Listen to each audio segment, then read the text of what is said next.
you all for joining us today.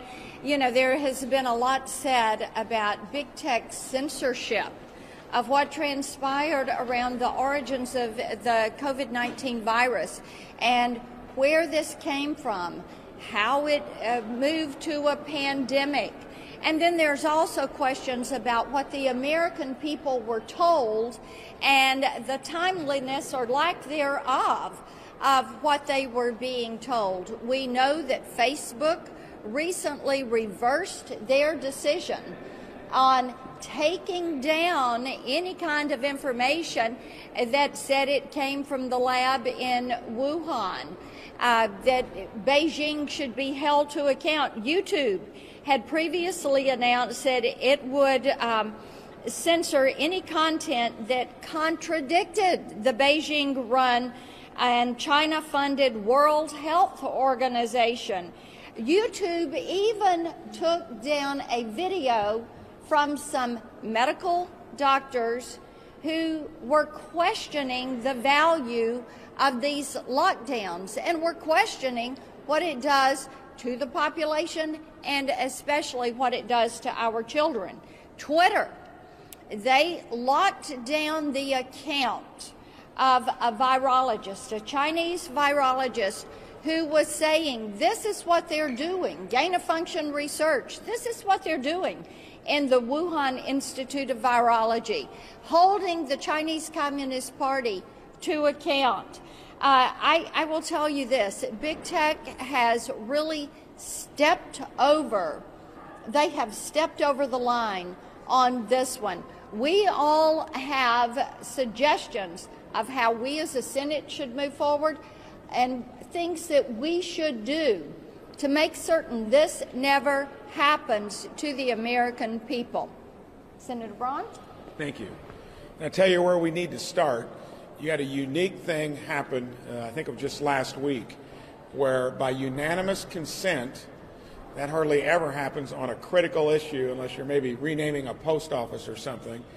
We got it through the Senate to ask our own intelligence agencies to release the information that we house. And for as much havoc as this has created, not only for our own country, across the world, why we wouldn't start there with President Biden, spoke to Secretary Blinken, asked him. He said, had no good reason why you would not release that information. We need to start there to get to the bottom of it. And when you talk about big tech being mum on the subject, basically, when you've got every U.S. senator that wants to at least start there, we need to have accountability. And I think it's for them to step up and lead the charge. They are the place that people look to, listen to, where are they at? And we need to start there. Let's hold our own intelligence agencies accountable, release that information, declassify it. Senator Marshall? Okay. Well, Senator Blackburn, thank you so much for giving us a chance to sit here and talk about the Wuhan lab leak and the cover-up thereof, you know, what we affectionately refer to it as Batgate. You know, it occurred to me as I was sitting there reading Dr. Fauci's emails recently that everything I learned in 10th grade science, everything I learned as a doctor about the scientific method, about hypotheses and developing theories, that we just threw that all out the door. You know, I was shocked as I went back and reviewed some of the letters that were written, but really what rose my suspicion was somewhere back in January of 2020. And the Chinese were saying that there was no person-to-person transmission. The WTO agreed, and the CDC didn't stand up to them. And that led for me to have a phone call with the CDC. And all the national journalists were reporting that the United States scientists were investigating this new novel virus. And when I talked to the CDC, they said, well, we've got scientists in Beijing, but they're thousands of miles from Wuhan, so we really don't have anything to tell you. And then the next thing I see is this, a letter signed by a group of scientists who have ignored even the possibility that this virus could have risen from the laboratory. They totally ignored it. They threw out the scientific hypothesis that this was even feasible. And didn't come to find out most of those scientists, if not all of them, were receiving some type of funding then and in the future from the NIH and our CDC sat there and nodded their head in agreement. And then national journalists, big tech companies, they worked together to suppress this story. They worked together to censor those of us who thought that this virus may have originated there. And not only did they suppress, they actually shamed people who thought that this might have came from a laboratory. And then finally, we see in Dr. Fauci's emails a collusion, working with Dr. Fauci, big tech working together to suppress this story. You know, here we are, we're 17 months later. We still don't know anything much more about this virus. You know, if the United States is in any way accountable, if they helped fund laboratories that led to the development of this virus, then we need to be held accountable as well. And we need a deep dive into what viral gain of research rules look like going forward as well. You know, we're never going to get to the bottom of this unless we stop this cover-up of the Wuhan lab leak, until we stop Batgate. Thanks, Marcia. Senator Johnson? Go ahead. Well, Johnson. Well, okay, I'll go. I want to point out that the evidence about a potential lab leak theory has been hiding in plain sight for months. You know, the fact that our federal agencies, under the direction of Anthony Fauci, funded this type of research for years has been laying out there hidden in plain sight for months. Shame on the media, shame on the social media for not paying attention to it, for completely ignoring it. The result of this 18-month gap of fully exploring the true origin of the COVID virus probably means we'll never get to the bottom of it. China's had 18 months to destroy this evidence. But make no doubt about it, China is guilty. They are culpable. They knew they had a coronavirus. They knew they had a deadly pandemic-type virus in Wuhan. They didn't allow flights out of Wuhan to the rest of China, but they let that virus infect the entire world. So we already know China's guilty. We already know they have to be held to account. I think we also need to hold the news media and the social media accountable as well. This isn't the only area of suppression. I could list a long list of false narratives, false stories that the drive-by media promotes and then never really adequately retracts. But when it comes to COVID, I have personal experience with censorship and suppression that I believe has cost tens of thousands of Americans their lives.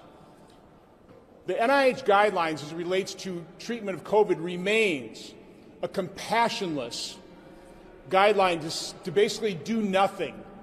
Go home, isolate yourself, be afraid, and if you just happen to get sick enough where you have to check yourself in the hospital, maybe we can save your life. I held 2 hearings on early treatment. Dr. Peter McCulloch laid out the 4 pillars of pandemic response. The first one is try and stop the spread. Well, China is guilty in not doing that. The second pillar is early treatment. Basically, how we apply medicine to every other condition, early detection, early treatment. Then in-hospital treatment, then finally vaccine. Why did our health agencies, why did Anthony Fauci, why did the mainstream media suppress and censor doctors who had the courage and compassion to treat patients early with cheap, generic, repurposed drugs? Why did that happen? There is growing evidence. It's not being reported on by the media. Mexico's having great success with ivermectin. Certain provinces in India are having great success with ivermectin. Where's the reporting on that? We've seen studies where 50 to 85% of lives could have been saved. It prevents that much death. Apply that percentage to the 600,000 Americans that lost their lives, which is why I believe the news media will never admit their complicity and why they will never admit they were wrong here. But it's not too late. Lives can be saved. We're still going to need early treatment. No matter how effective a vaccine is, no matter how effective immunity from having been infected is, other people will get infected. Other people are going to need early treatment. So I am imploring the media, pay attention to people like Dr. Corey, Dr. Peter McCulloch, the other doctors that have the courage and compassion to treat patients. It's not too late. We need to start and really robustly explore early treatment now. And finally, Senator Wicker, who joins me in holding big tech accountable and dealing with Section 230 and censorship. Thank you, Senator Blackburn and others. The last quarter of a century has seen enormous growth in the internet, and much of it's been positive, as we all know.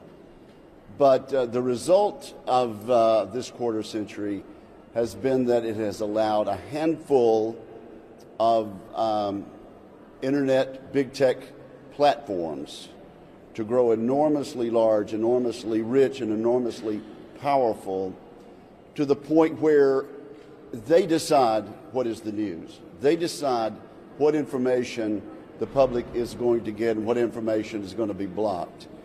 And it's not just the Wuhan virus, which is an outrage, as my colleagues have just described.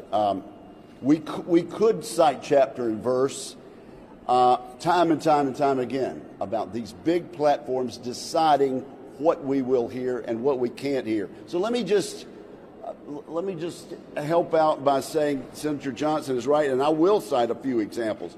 Google threatened to cut off several conservative websites, including The Federalist. How do they have the power to do that? How can they justify doing that? Companies restrict or terminate conservative users' accounts and content on social media.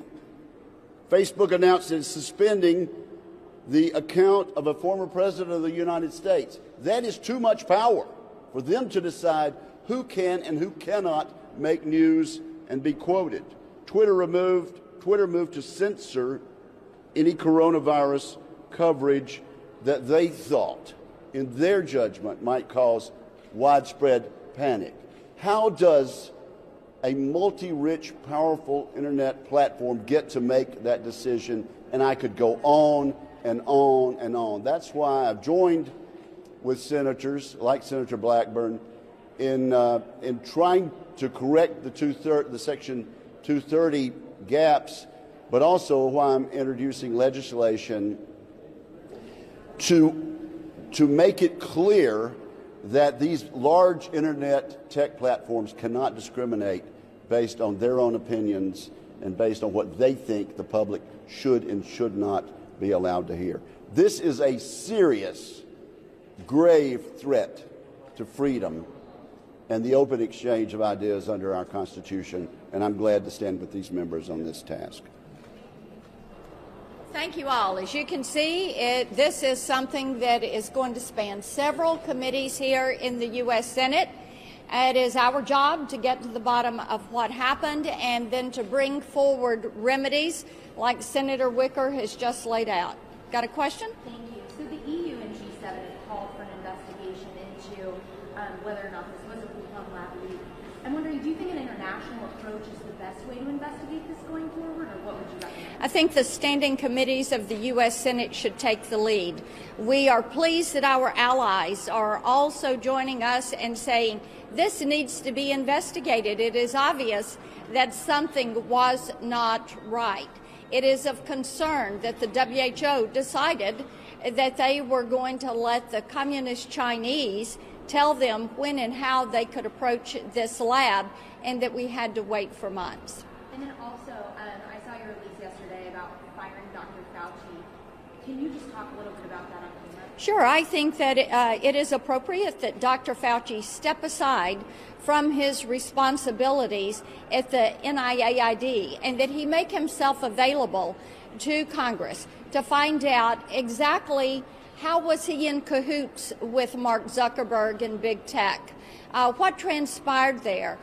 Did the American people hear some truth, but not the whole truth and nothing but the truth? Why was there not timeliness of acknowledgement of concerns around the lab? Why was there not more of a concern around Wuhan saying you cannot go anywhere else in China, or the Chinese Communist Party saying you can go nowhere else in China if you're from Hubei province or you're from Wuhan, but you can travel the globe everywhere but China. These are things that, now look, we've got 3.5 million people that have lost their life. 3.5 million people. We have hundreds of thousands of American families who have experienced loss of life in their families to loved ones, to friends. We have loss of livelihood for hundreds of millions. We have children, precious children, that have just experienced loss of learning for a year, loss of socialization, that are showing emotional problems. And Dr. Fauci is funded by the U.S. taxpayer. And the taxpayer is saying, what did you do with our dollar? Thank you all so much.